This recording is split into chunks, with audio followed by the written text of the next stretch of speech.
on, Scott.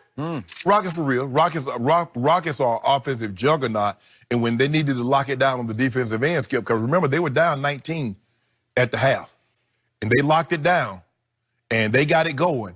I just trying to figure out this. How can the greatest defensive team, because Jen, I don't know if you know this, but the Clippers are the greatest defensive team ever assembled. They got Paul George, who's a great wing player, reminds people of Scottie Pippen. And they got Kawhi Leonard, who's two-time Defensive Player of the Year, two-time Finals MVP. He's the greatest 6'8" and under defender in the history of the NBA. And they got Pat Bev.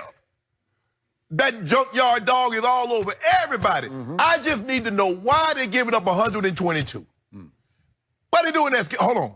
And in the 3 games, either Harden or Westbrook has gone for at least 37. With Kawhi Leonard, Paul George, and Pat Bev on the floor. I need to know why, Skip. What did I tell you from the start of the year? The Rockets are really going to be good because that pairing will work, and it is working. Whoa. You told me that pairing, that trio of Pat Bev on ball and those 2 wings, I just need to know why Kawhi was going P.J. Tucker. Again, he's on P.J. Tucker. Now, there's no love lost, Skip, between Russ and Pat Beverly. Now, when James Harden went for 47, Russ said, Pat Bev got y'all fooled. He out there running around yelling and y'all think he playing defense. And the man just hit him for 47. He's, again, they got into it last night, Skip, you know. They did. Pat Bev fouled out, ended up getting a tech.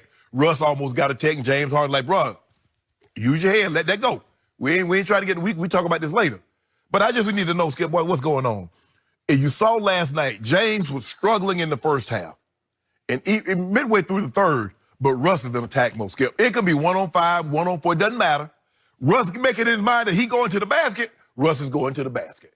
And he was making his free throws, 12 or 13 last night. Unbelievable for him. His three-point shot, you know, it came and went, but he was 2 of 6. But I just love it. Look, the one thing you know about that kid, he going to give you everything he got, every single play, every single night. I've never, ever, I defy you to find anybody in the history of the game that's played harder. I agree. Every possession. Every possession. Every night. Yep.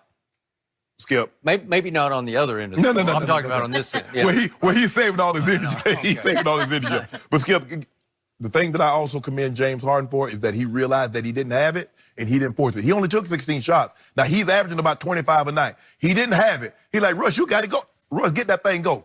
He ended up with 28 and 10. Lets you know that, hey, he understands the game. Like, I don't got it. Ain't no sense in me forcing the game. Russ, you got it. And they trusted. P.J. Tucker had 10. Like Jen said, all 5 of their starters had double digits, and they got 10 off the bench from Austin Rivers. Skip, they're going to be, look, this is a 3-team race. This is the Lakers, the Clippers, and the Rockets. I ain't worried about nobody else in the Western Conference. I'm with you. This is a 3, we thought was this is going to be the toughest West. No, it's not. Nope, it's not. It's a 3-team race, and that's what it's going to be. And when these teams meet up, Rockets, Lakers, Clippers, Rockets, when these teams meet up, that's must-see TV. All the rest of the other stuff, Portland and Denver and Utah, no. But Skip, this was unbelievable. Whoa, the best player. Them old orthopedic. Jen, you got a prescription? You can get a pair of them New Balance. Really? Yeah, you got to write a prescription for him. 2 points in the second. Wait a minute, Skip. 2 of 9 in the second half. And he wasn't guarding James Harden. So he should have been fresh. PG was doing it. PG doing big things. Man, where did PG come from? I guess all them fans, that's why they booed him in Indiana. They say the PG that we see now, where was he at in Indiana, Skip? But the Rockets are for real. The Rockets are for real, Skip. Hey. What is this? My box says Kawhi Leonard had 25 points and 9 rebounds. Is that good? Whoa. What's LeBron, like 27 and 7? Whoa, hold on. Time out, Skip. Time out. 2 of 9 in the second half. They had a 15-point lead. So I just need to know what went on, Skip, after that. What happened? Tell me when it's my turn. It's your turn. Thank you. Here we go. My biggest takeaway from this game was, number 1, I never thought I would see the night when James Harden said, you take it. Yeah, you take he did. You got it. You got it. And it wasn't that James was cold. I disagree with that because look at the final numbers. He's 8 of 16 from the field and 5 of 11 from 3. That's okay. Right. But he's getting doubled every time. They got Bulldogs all. They got Pat Bev, and here comes Paul George, you know, and they're just saying, we are going to force the ball out of your hands. He says, okay, I'm good. There's only one man in the world he would defer to, and it's the guy he virtually grew up with in Southern California. Their friendship, he and Russell Westbrook, it runs so deep, their respect runs so deep for each other, he will defer only to one human, and it's that guy. And he said, I'm good. You take it. Yep. And Russ shoots 31 shots to his 16. He almost doubled him. Almost doubled him up. When did you ever think you would see the night when he willingly said, I'm good? He wasn't pouting about it. He was just, let's play. Because James he closed the game strong. Ooh. Russ goes 40, 10, and 5. And guess who took over the distribution capabilities of the team? Well, look who had 10 assists. Ooh, wait a second. James Harden had 10 assists. So he said, let's just reverse our roles. Tonight, I'll distribute and you score. 40 points. It's the first Rocket who scored 40-plus points since 2011, other than James Harden. Yeah. Wow. It was Kevin Martin back in 2011. So we've gone like 9 years since another Rocket scored 40 points. Okay. And that was before Harden was there. Okay. Now, let's get to the two flashpoints of the game. I still believe the Clippers would have prevailed in this game if something hadn't happened with 11 minutes to go. Who is the closer, I always tell you, for the Clippers? Sweet Lou. Sweet Lou. Sweet Lou got into it with Kane Fitzgerald, the referee, and I think we have this. If you can hear what Chris Webber said about their altercation, it was very telling. If we have this, please. And a technical has been hit with 2 technicals, so he is gone. Lou is upset with how the ref spoke to him. He keeps saying, don't yell at me, I'm a grown man. I did not speak to you that way. Lou Williams has been thrown out twice in his NBA career. That's 1,466 games. So he's no hothead. This is rare that he gets thrown out. You say the name. Kane Fitzgerald. Who else did he throw out for the very first time in his career? And the only time in his career was LeBron James. Oh, I told you. 2017. Yes! So again, Chris Webber is courtside where he can actually hear the back and forth. And he's saying that Lou is saying, don't speak to me like that. I didn't speak to you like that. I'm a grown man. So here we go again. We've heard this before.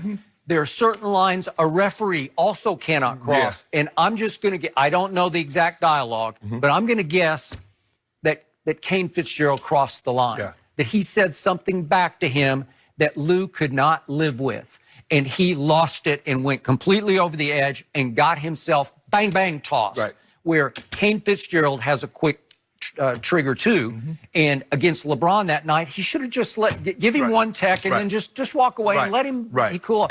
LeBron is not a hothead. No. He's not going to blow up. So LeBron got thrown out for the first and only time in look at LeBron's career. It's just unbelievable. I'm sorry, I gave you LeBron's numbers. 1,466 are his games. And Lou Will is twice in 1,022 games. So they're neither one. That's a Lane Fitzgerald issue. Kane Fitzgerald. I'm sorry, Kane Fitzgerald issue.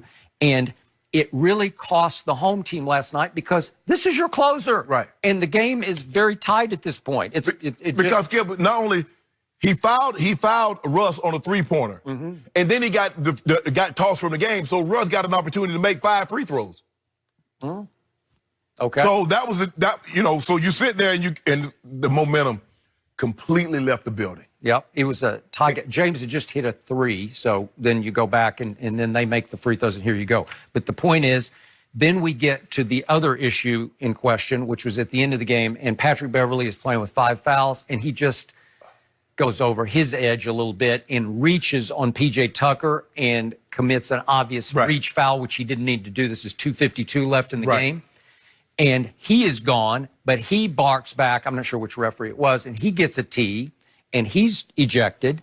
And then Russ, who obviously for the reason you pointed out, despises him. And so Russ waves bye-bye to him, and he gets teed up.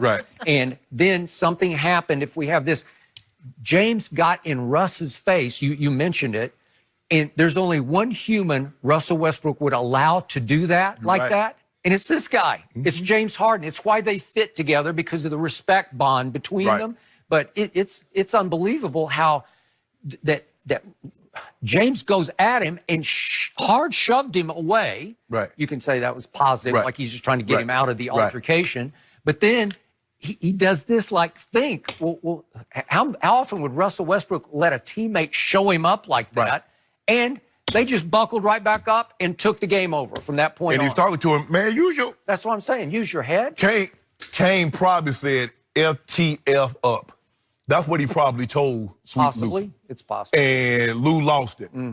Because like you said, Lou is not a hot... Lou, not, you know... I mean, he fouled him. Clearly it was a foul. Yeah.